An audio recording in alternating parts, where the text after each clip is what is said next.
Bienvenue dans Cheap Thrills. Pas split screen, on pourrait croire. Non, c'est Cheap Thrills. Ça ressemble en même Ça temps. ressemble un peu. Au niveau du Nous rythme sommes de de sortie, tout retour, ça. ça fait très longtemps.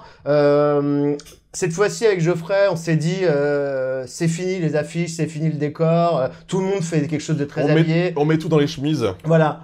Carreau rouge, carreau vert. Toute la couleur, toute la charte graphique est sur les vêtements des personnes.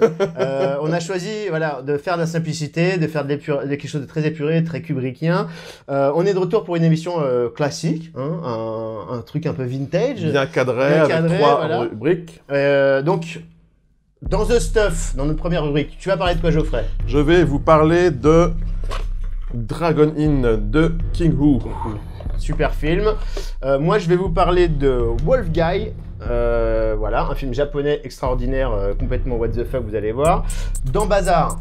Bazar, Onibi, parce que j'ai envie de me détendre. Déjà, je me suis bien détendu avec Dragon Inn. Mais attends, c'est ta thématique, ça, Geoffrey, ou quoi, là? Mais dis donc, comment tu le Je sais? sais pas, ça m'a mis Incroyable. Ça m'a mis comme ça. Donc, détente en Asie. Donc, d'abord, on commence par la Chine avec Dragon Inn. Et après, on glisse vers le Japon avec Onibi. Voilà, donc moi, on commence par le Japon, après on va aux États-Unis, il n'y a aucune cohérence là-dedans. Moi, je vais vous parler de Moi, ce que j'aime, c'est les monstres. My Favorite Thing is Monsters de Emile Ferris. Un livre extraordinaire, un énorme pavé, comme vous pouvez le voir. Apparemment, il y a plusieurs tomes. C'est que le premier volume. Donc vous allez voir, c'est un truc de malade mental. Et dans Score to Death, Wait and see. comme d'habitude, ce sera la surprise. On revient après le générique.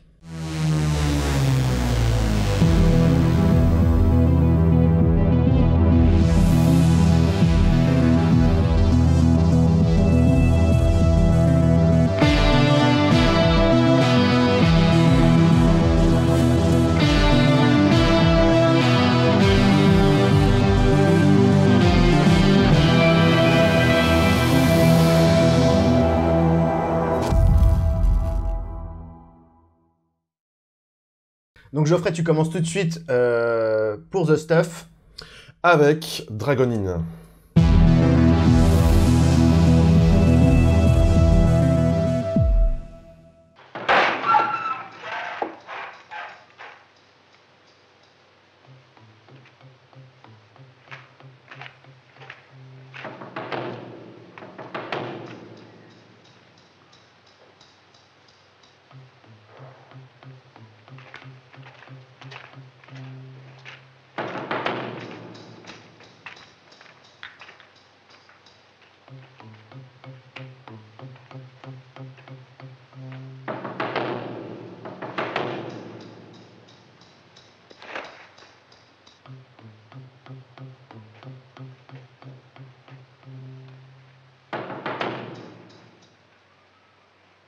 Alors j'ai dit Dragon Inn, mais ce film a plusieurs titres, comme souvent dans le cinéma d'exploitation.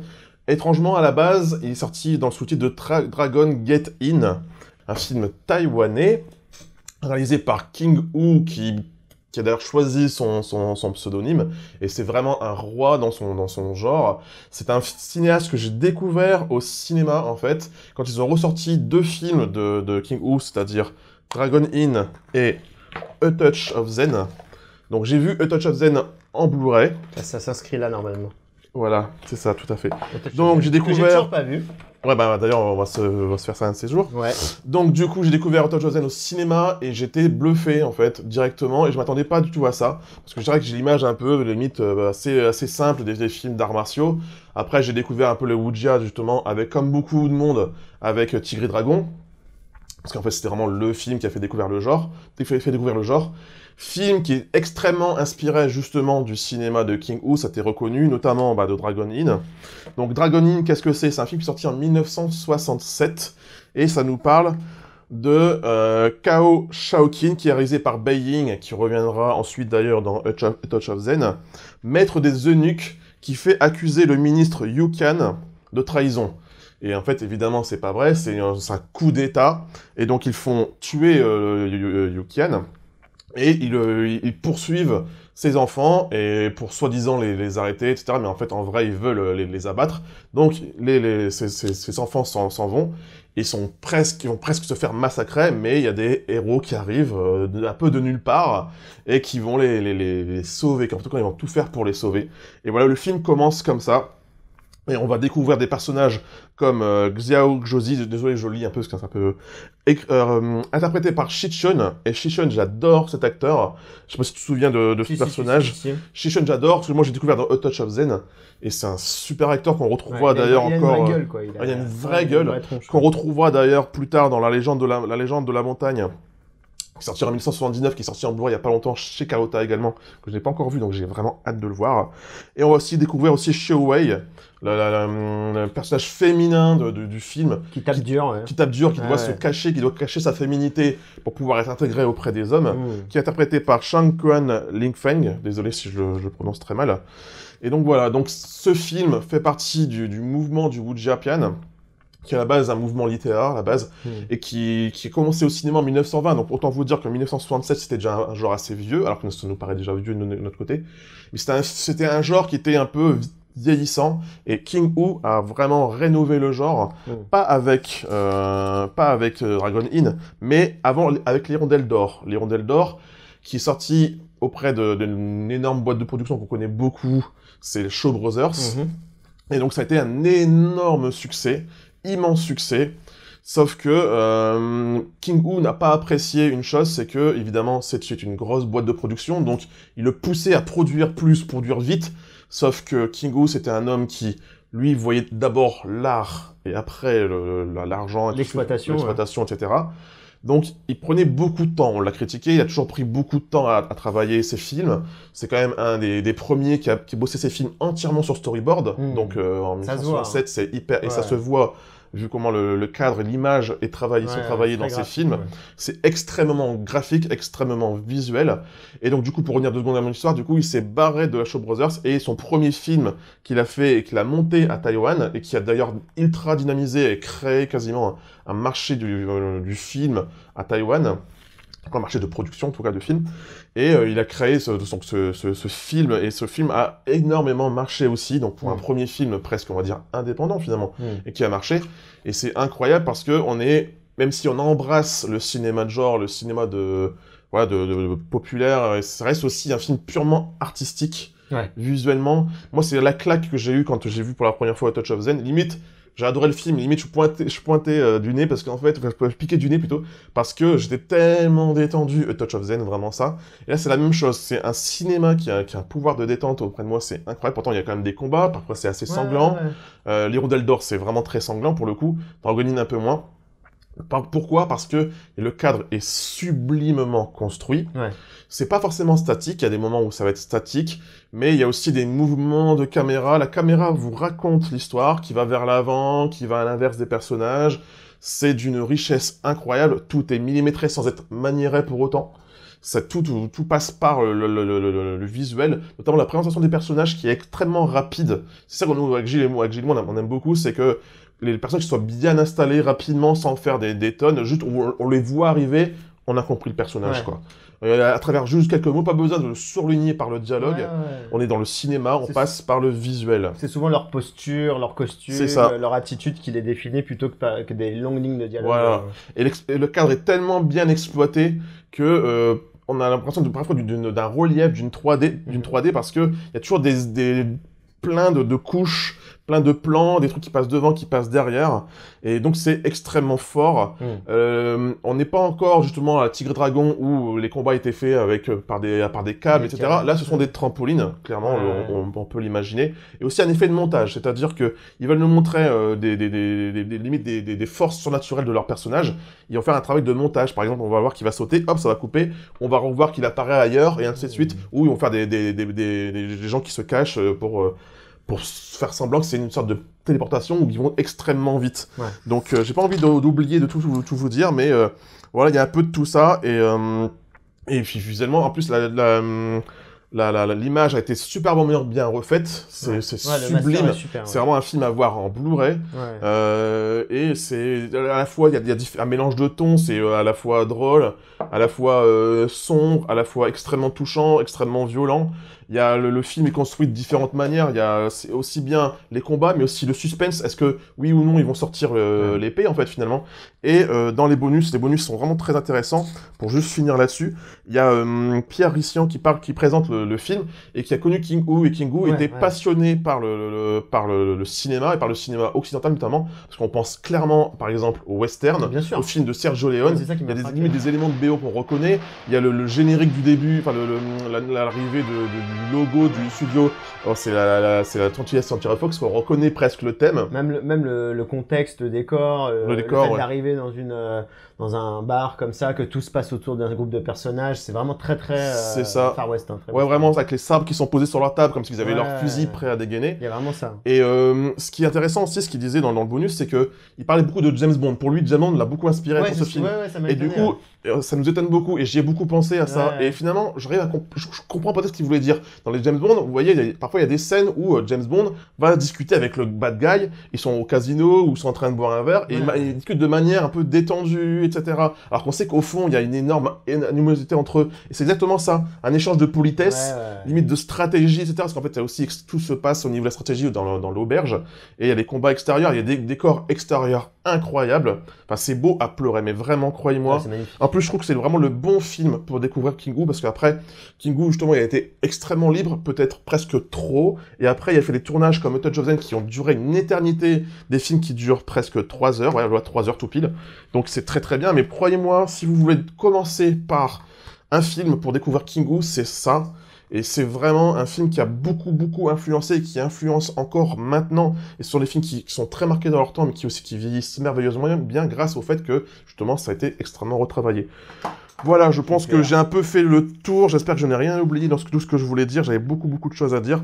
En tout cas, je vous conseille vraiment le coffret qui est trouvable pour pas trop cher. Ne les achetez pas séparément, achetez-les ensemble. Et ça vaut vraiment le coup. Touch of Zen, c'est une merveille absolue. Et voilà, si vous voulez en plus commencer doucement dans le genre, c'est un très bon moyen. Ce film-là a 50 ans et c'est toujours une merveille. Et c'est presque ce que j'ai vu de plus beau au cinéma. Visuellement, c'est à pleurer, c'est à tomber. Gilles et moi, on regardait ensemble. Gilles, il me disait, mais waouh, c'est superbe. C'est vrai qu'il est donc, je suis super fier de l'avoir fait découvrir. Donc, c'est pour ça que je voulais le faire découvrir aussi à vous. Donc, j'espère que vous allez apprécier si vous tentez un coup de voir un film de King Hu. Voilà, donc j'ai un peu terminé ma présentation. Ça va être ton tour. Et Hugo, tu vas nous parler de... Je vais vous parler de Wolf Guy.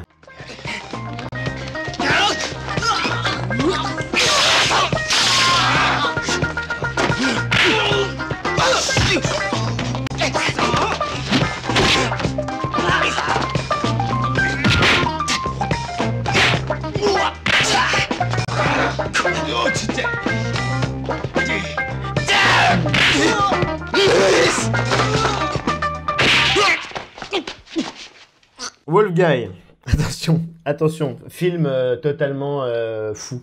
Hein, donc, le titre anglais, donc Wolf Guy, Enraged Lycanthrope, donc Wolf Guy, le mec loup, lycanthrope enragé.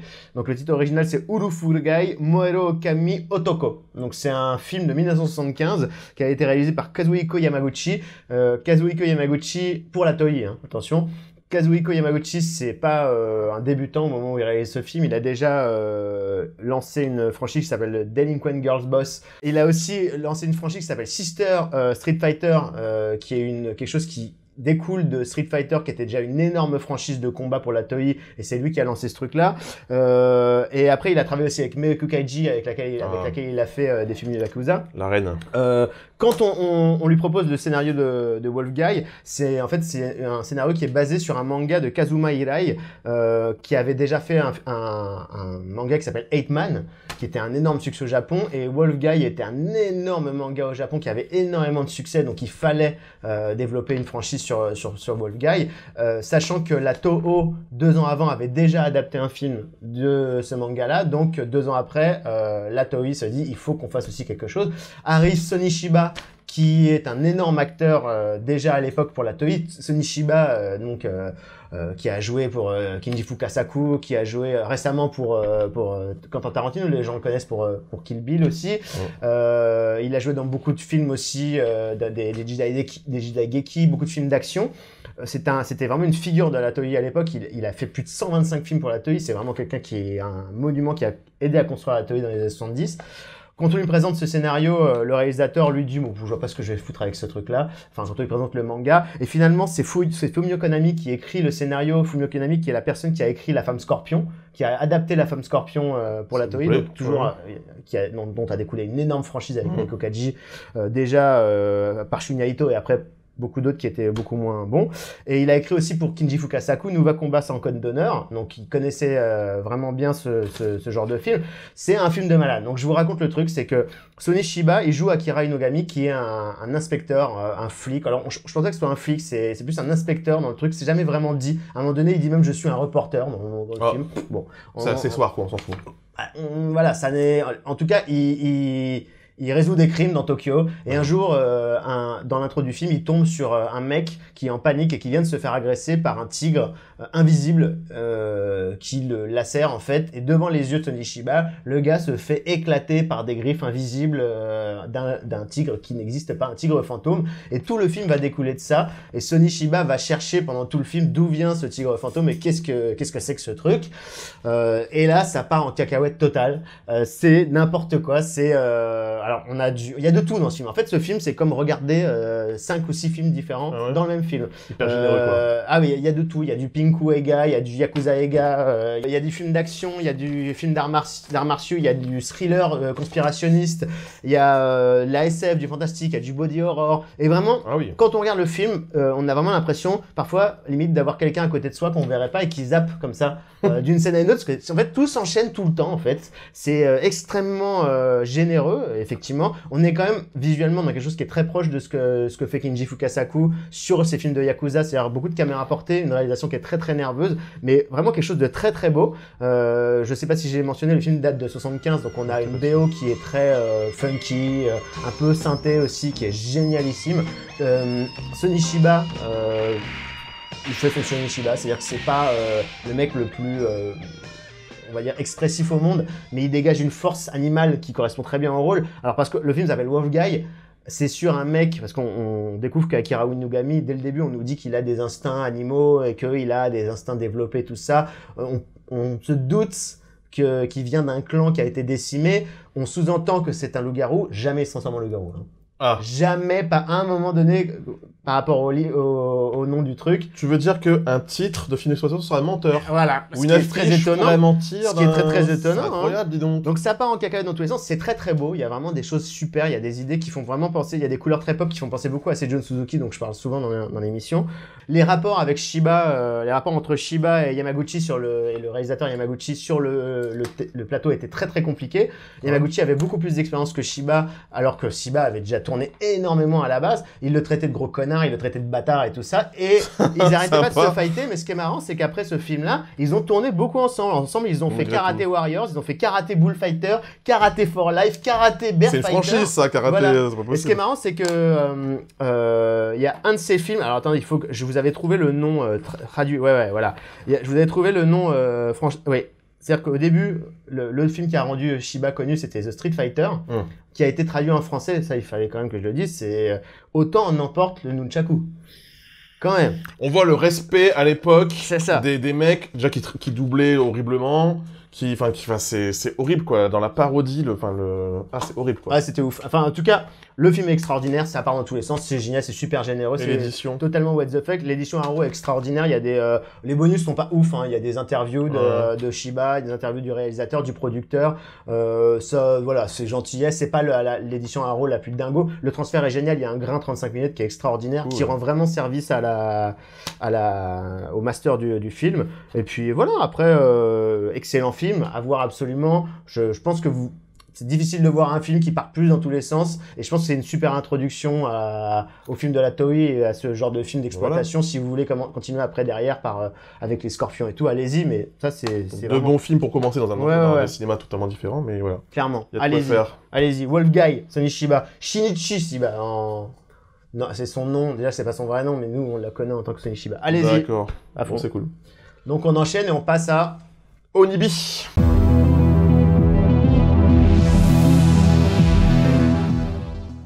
Alors donc, Onibi, on passe à de la bande dessinée. Je crois que j'ai jamais présenté de la bande dessinée ici. La bande dessinée, donc limite j'ai envie de vous en parler avec des termes un peu plus de cinéma. C'est un vrai gros coup de cœur. Je sais plus comment j'ai découvert Onibi. Je crois que j'ai dû retrouver ça sur Twitter et je suis tombé absolument amoureux du style visuel d'Onibi. En gros, c'est entièrement fait de traits de crayon et d'aquarelle. C'est absolument somptueux et c'est pas que somptueux. En gros, Onibi, il y a 2 personnes, c'est un super duo qui bosse dessus. Donc il y a Cécile qui fait les dessins et qui fait aussi les photos, parce que dedans il y a des photos et vous allez comprendre pourquoi. Et il y a Olivier qui fait le scénario et les couleurs. C'est à la fois un guide et une histoire, un récit. C'est en fait Cécile et Olivier qui sont partis au Japon, parce que ce sont vraiment des purs passionnés, des purs amoureux du Japon. Et à travers ça, il nous parle évidemment des yokai, comme on peut le voir, comme il y avait eu l'exposition il n'y a pas longtemps, où on pouvait d'ailleurs acheter Onibi là-bas. Et donc, ça raconte l'histoire de ces 2 personnes, de ces 2 personnages, qui ont déjà voyagé au Japon et qui ont déjà des spots où ils aiment aller tout le temps. Et j'aime bien le prétexte, je vous laisserai découvrir, j'aime bien le prétexte pour lequel ça les fait retourner au Japon. Et ils retournent au Japon et Cécile arrive dans une petite boutique, un petit boui-boui, où elle peut acheter un appareil photo qui, soi-disant, peut prendre en photo les yokai, les faire apparaître sur... Classique, voilà. Avec comment dire, device classique. Voilà, c'est ça. Et donc, c'est un device, vous savez, c'est des appareils photo où on regarde par le haut, comme ça, pour prendre en photo, et comme ça, le yokai se rend pas compte qu'on le regarde, donc du coup, il fait pas le malin, et voilà. Donc, et dedans, il y a que 8 photos, donc ils doivent faire attention. Et donc tout le long, j'allais dire le film, vous voyez, la BD est rythmée par ça. C'est que elle est rythmée par les magnifiques rencontres qu'ils vont faire avec des personnages très spécifiques. Et ce qui est intéressant en plus, c'est que du coup, encore une fois, ça mélange les véritables rencontres. On le voit, les visages de Cécile et Olivier sont assez simples. Limite, Cécile n'a pas d'yeux et tout ça derrière ses lunettes. Par contre, les gens qu'ils ont rencontrés, on voit qu'ils ont essayé de les faire ressembler aux véritables personnages qu'ils ont rencontrés, aux véritables personnes qu'ils ont rencontrées. Donc il y a un mélange de vrai, de faux, c'est extrêmement bien fichu, c'est totalement fusionnel, et j'ai beaucoup aimé, parce qu'en fait déjà, rien que visuellement, c'est superbe.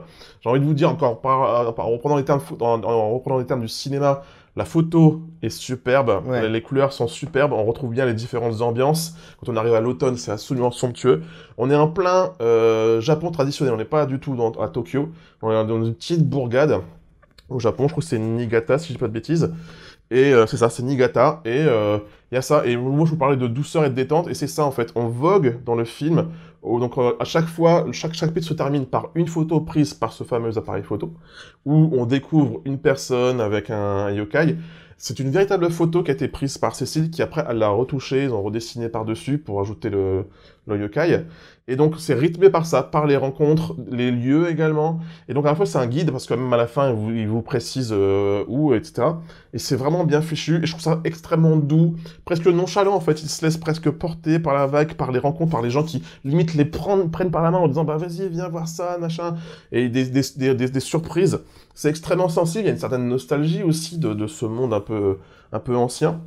Ça m'a fait sourire, moi, parfois. Et c'est entre le réel et le surnaturel, et on voit que le surnaturel est finalement extrêmement intégré dans ce quotidien, de manière extrêmement naturelle. Il n'y a plus une érudite, là, ça c'est magnifique. C'est super beau. C'est super beau, et vraiment, je sais pas quoi dire d'autre. C'est entièrement, on plonge dans le Japon provincial qu'on voit pas forcément tout le temps. Ou peut-être chez Ghibli, évidemment, Miyazaki, etc. Et j'ai un gros coup de cœur pour ça, on voit que c'est fait par des gens qui aiment vraiment le Japon, qui sont purement imprégné là-dedans. Il continue là-dedans. D'ailleurs, récemment, ils ont lancé une vidéo qui raconte un peu l'après, où il montre différents lieux dans la réalité. Donc, c'est marrant de retrouver du coup les lieux dont il parle dans la réalité à travers une vidéo. Donc, c'est vraiment un énorme coup de cœur. En plus, j'aime beaucoup discuter avec eux. Ce sont des vrais passionnés du cinéma de genre, donc c'est génial. Et du coup, j'en fais un petit coucou parce que ils aiment vraiment le cinéma dont on peut parler ailleurs, ici ou ailleurs. Et j'aime beaucoup, beaucoup, beaucoup. Vraiment, voilà. Et donc, c'est sorti depuis un petit moment. Comme vous savez, nous, on n'est jamais dans l'actu, on s'en fout. On a envie de parler de ça, donc je parle de ça. Donc, sorti depuis un petit moment. Là, maintenant, ils sont en train de bosser sur un jeu vidéo qui s'appelle The Coral Cave, qui sera dans le même style. C'est du point and click, mais avec ce style-là, aquarelle, etc. Vraiment. Et ce sera dans ce style-là, donc j'ai vraiment, vraiment hâte de voir ce que ça va donner. Faudrait que tu me le prêtes. Ah ouais, mais avec grand plaisir. Allez, hop, c'est cadeau, c'est pour toi. Merci. Tu pourras l'emmener. Je garde ça ici. Voilà, donc gros coup de cœur pour Onibi. Vraiment, je vous le conseille extrêmement chaleureusement, comme pour tout le reste. Remets-le ici parce que ça fait vide. Voilà, ça fera beau comme ça. À notre approche épuré, et puis en même temps. Mais pas trop. Donc voilà. Onibi, énorme coup de cœur, comme toujours, tout ce dont on partage ici, c'est toujours un énorme coup de cœur. Je vous conseille très très chaleureusement de le lire et d'y plonger. Et c'est la BD, en fait, des fois je l'ouvre juste pour réadmirer les dessins, les couleurs, etc. Bref, voici, donc voilà ce que j'avais beaucoup aimé chez Onibi. Et toi, tu vas nous parler d'une autre ambiance, je pense, toute autre ambiance. Moi, moi, ce que j'aime, c'est les monstres, donc une BD de psychopathe. Vraiment un truc extraordinaire dont j'avais déjà entendu parler en fait parce qu'elle est sortie en 2016 aux États-Unis. C'est une BD d'une femme qui s'appelle Emile Ferris. C'est sa première BD. Elle a une cinquantaine d'années. Elle n'avait jamais fait de bande dessinée avant.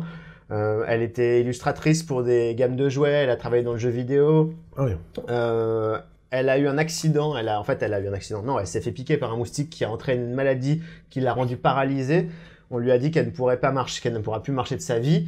Elle a refusé d'admettre ce truc-là. Elle a repris les cours de dessin. Elle a essayé de se resservir de sa main qui était totalement paralysée. Elle s'est scotché un stylo à la main. Ah ouais.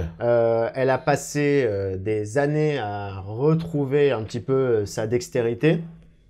Et une fois qu'elle a fini ce bouquin-là, elle a proposé ça à des éditeurs. Elle a eu 48 refus avant qu'un éditeur propose d'être édité.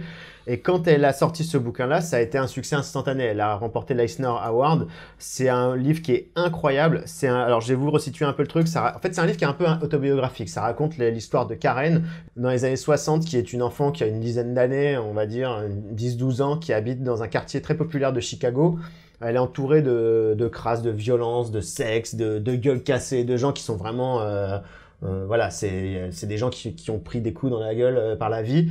Au milieu de cette vie-là, elle habite avec sa mère et son frère Diz dans un immeuble, au sous-sol d'un immeuble, de manière vraiment dans un environnement extrêmement populaire. Et dans cet immeuble-là, sa voisine du dessus, Anka, qui est la femme qu'on voit sur la couverture, est tuée d'une balle et on la retrouve et on ne sait pas qui l'a tuée. Et en fait, tout le livre va être une enquête pour que Karen découvre qui a tué Anka, sachant que c'est juste une toute petite partie de ce que c'est que ce livre. C'est-à-dire que ce livre, à travers ce mystère et à travers cette enquête, c'est surtout le parcours d'une jeune fille qui est une outsider, qui est quelqu'un qui se sent rejeté, qui en fait ne trouve pas sa place dans la société et qui est amoureuse des monstres. Amoureuse des monstres de films, amoureuse des monstres du cinéma, des monstres sous toutes leurs formes, des loups-garous, des vampires, de tous ces monstres-là, et de la monstruosité aussi chez l'homme, et ce que les gens perçoivent comme de la monstruosité, mais qu'elle perçoit comme étant quelque chose d'attachant. Et on découvre dans ce livre-là que la monstruosité, c'est pas forcément la monstruosité apparente et la monstruosité qu'on porte sur soi, c'est aussi la monstruosité dont on fait preuve dans son attitude. Ce qui est génial au-delà de c'est une histoire qui est totalement kaléidoscopique, comme on peut le voir en regardant le bouquin. Quand on dit moi ce que je préfère c'est les monstres, le monstre, le vrai monstre, c'est le bouquin. Hein. C'est un vrai Frankenstein. Il est présenté sous la forme d'un journal intime, le journal intime de Karen, qui raconte sa propre vie. Le dessin est foisonnant. Il est extrêmement détaillé.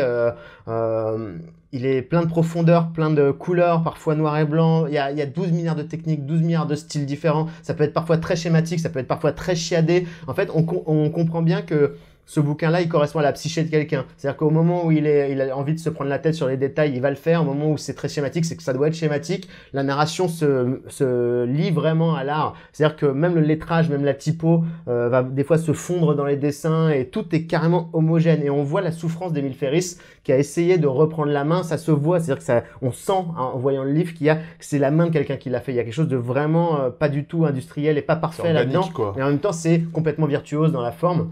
Ah, c'est extraordinairement beau, avec cette apparence de cahier à spirale qui est une fausse apparence, évidemment, ça a été replaqué après sur une texture, mais qui donne cette impression, tout a été fait au bic, de différentes couleurs, tout est fait au stylo bic. C'est vraiment ce style-là. Et voilà, là, ce que vous voyez là, ça c'est du bic, c'est-à-dire que c'est vraiment des heures et des heures et des heures de travail et de conception, et c'est un bouquin, voilà, sur la tolérance, c'est un bouquin qui vous amène autant dans le Chicago des années 60 que dans l'Allemagne nazie, dans le début de l'Allemagne nazie, on fait des allers-retours dans le passé, c'est très alambiqué, c'est très labyrinthique, mais pourtant ça se suit, mais vraiment c'est addictif et je vous le conseille énormément parce que si vous aussi ce que vous préférez c'est les monstres, vous vous retrouverez là-dedans. Si aussi vous considérez que la déviance c'est une partie de l'humanité, vous y trouverez votre compte, c'est magnifique. Je vais vous mettre des écrans, vous allez voir vous allez voir, c'est extraordinaire. Et c'est que le premier bouquin. C'est-à-dire que celui-là fait 400 pages et il y a un deuxième tome qui fait 400 pages.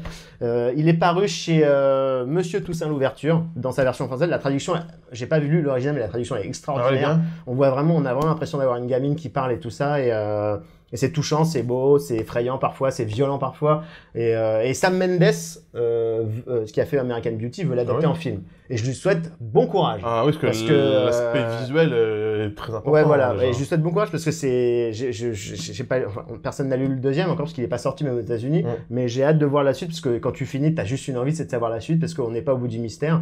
Et l'histoire ne fait que commencer. On pense à Maurice Sendak, on pense à Alan Moore pour le côté très riche et très foisonnant. On pense à Crumb, on pense à tellement de gens. Le plus grand de la BD. Ouais, voilà. Mais vraiment, c'est un pur chef-d'œuvre et c'est un monument de la BD. Vraiment. Extraordinaire. On va échanger je te laisserai tout à l'heure. Nos BD. My favorite thing is monster. Moi, ce que je préfère, c'est les monstres. Allez-y. En plus, on aime tous les monstres. Qu'est-ce qu'on aime les monstres, bon sang. Eh oui. Et donc, on passe à Scored to Death.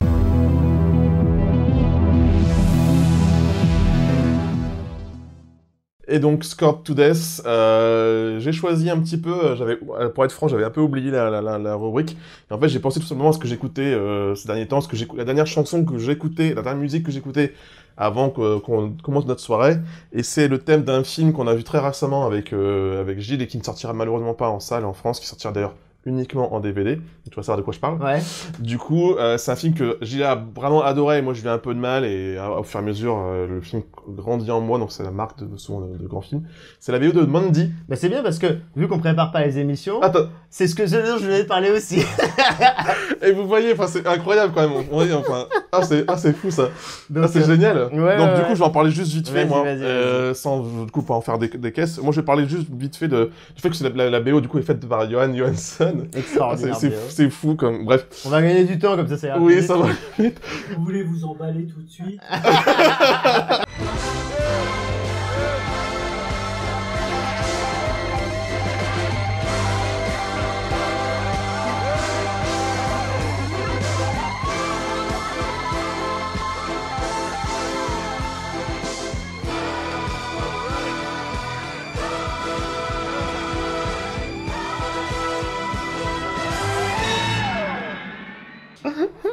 Vas-y. Bref, donc Johan Johansson, qui nous manque déjà, mais tellement, c'est un de mes compositeurs préférés qui malheureusement nous a quittés il y a vraiment très peu de temps. Et donc la BO me quitte pas, notamment le thème Children of the New Dawn, qui est le dernier titre dans la BO, et qui est absolument incroyable, qui me prend aux tripes, et qui est à la fois mélancolique, fort, noir. J'ai adoré, et je parlerai pas forcément du film, je pense que Gilles parlera beaucoup mieux que moi du film. Mais c'est obsédé par cette BO. C'est truc bizarre entre le truc, c'est pas un truc qui est forcément fait pour vous détendre, mais moi ce thème, Children of the New Dawn, me fait du bien. J'ai l'impression de plonger dans l'univers que j'aime, à la fois sombre, mélancolique encore une fois, et Je sais pas, j'aime beaucoup. Et du coup, pourquoi t'as choisi cette BO, toi? Parce que ouais, moi aussi je l'écoute énormément. Moi, après, c'est vrai que j'ai adoré le film. Donc un film de Panos Cosmatos. Panos Cosmatos, il a proposé à Johan Johansson de faire cette BO en pensant qu'il n'avait pas accepté. Johan Johansson était un énorme fan de Beyond the Black Rainbow, le premier film de Panos Cosmatos. Et ce qui est génial avec cette BO, c'est qu'il a exploré quelque chose que je pense qu'il avait une grande frustration après Blade Runner. Oui, parce qu'il devait faire la BO de Blade Runner 2049, finalement sa BO a été mise de ouais, et je pense qu'il a expérimenté plein de choses dans Blade Runner 2049 et on a préféré Hans Zimmer parce que je pense qu'il est parti assez loin, il explorait des choses assez particulières parfois et dans Mandy on voit qu'il s'est lâché vraiment. C'est vrai, il a même certainement recyclé certaines idées qu'il avait de sonorité pour Blade Runner et en même temps c'est une BO qui est extraordinaire parce qu'elle est à la fois extrêmement expérimentale et elle colle extrêmement bien au film qui est un film metal quoi, qui est un film black metal, qui est un film... oui, le titre et tout, comment il apparaît, c'est purement black metal quoi. Et on est dans cet environnement là, c'est-à-dire que dans la BO, il y a le guitariste de Sono qui est un groupe expérimental de métal expérimental et de drone métal. Il y a un côté un peu drone, un peu doom, un peu sludge. Il y a vraiment une énorme profondeur dans cette BO. C'est parfois des morceaux d'ambiance où le son où la balance est, enfin la musique est assez basse. Et c'est vraiment juste pour faire une illustration, une texture sonore au film, qui correspond aussi très bien à l'approche visuelle du film. Parce que c'est un film qui est beaucoup dans les textures et on a rajouté du grain, on a voulu faire quelque chose de très particulier. La BO fonctionne aussi comme ça, il y a 15 titres. Parfois c'est juste vraiment une texture sonore. Il n'y a pas de thème, il n'y a pas de mouvement, c'est juste vraiment de un habillage. Et puis parfois on est vraiment dans quelque chose de beaucoup plus instrumental avec des guitares.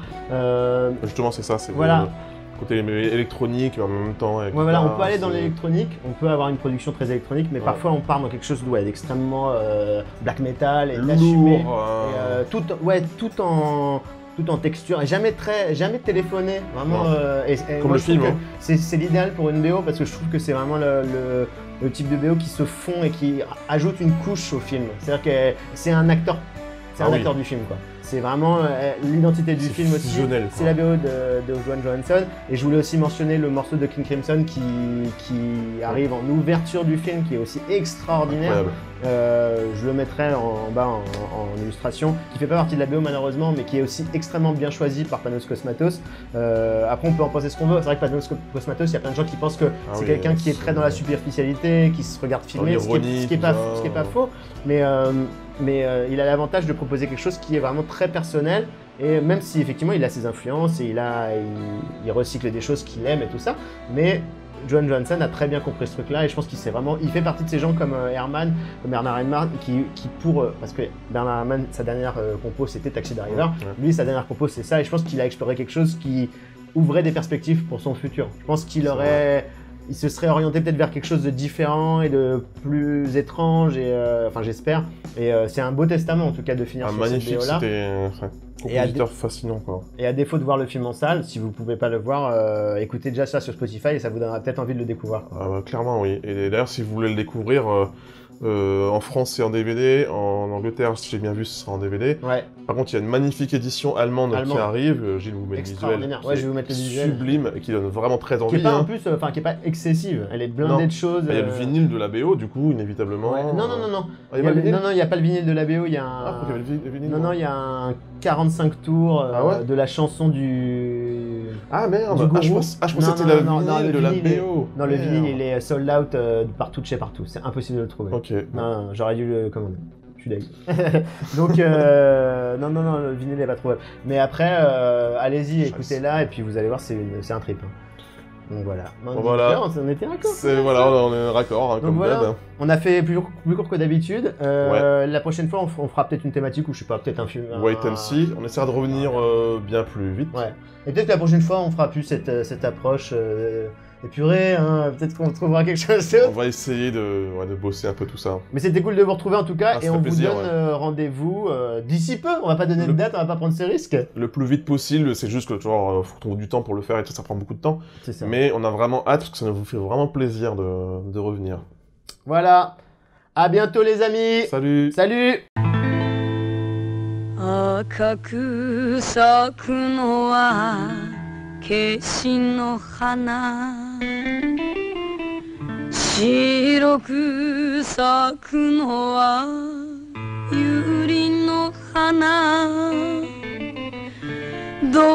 きゃいいのさこの私夢は夜開く